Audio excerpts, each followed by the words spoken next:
Asalaamu calaykum asxaabi ay kusoo dhawaad channelkayga Sahar Luul maanta iyo qada iyo shaah iyo adduun iska karsanayna soo dhawaada meesha shahda karsanaa qori iyo adduun wax ku karsad kormo ku dibeys meeshan maraq yaanyo fiyaasi iyo soo fiiqday rayko powder rayko iyo basal meesha ku soo diyaarsaday basasha halkaas saliid yar lagu soo siiyay waa ku shiila waa green caleen iyo maraq Soomaali oo fiyaasi iyo qashin lagu daray soora karsanayna iyo maraq insha Allah dii la yiraahdo maraq waa qadadi iyo guri hagaajisi waxaas waaye meesha yaanyada ku shiila ku dhex qoriyo inta karis 5 minutes wax kasta lagu diyaarsanaanayo masha Allah meesha cabbage sukuma ku soo daray marka masha Allah si qurxan ayuu soo baxday oo ka soo diyaarsaday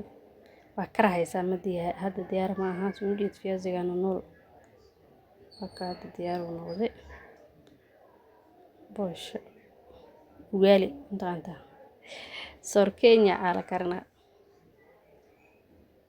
marka soorta amal ma ku fiicna qoryaha ma aragtay oo awood ku yar dhibi kaas iska gaaban waqti but anyway akaas nyam aksusi mushkilada la imid wax weyn u diir weesha soo diyaarsaday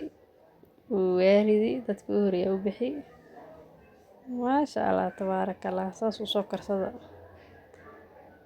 reer Kenya asaas u karsaday reer Soomaali idinka saas u karsaday biyo ku darisiin waxa sameynaysaa ka biyaha karkaraan cusba ku dareysaa ku dar qiyaas biyo kulul ka dagsani jak waa kaas tarmuuska sayta shahada ku soo shubtay bakeeriyada aqsistay meesha ku qadayn leh balbaladi aad diyaarsaday waa kaas ka shaqeeyay nolosh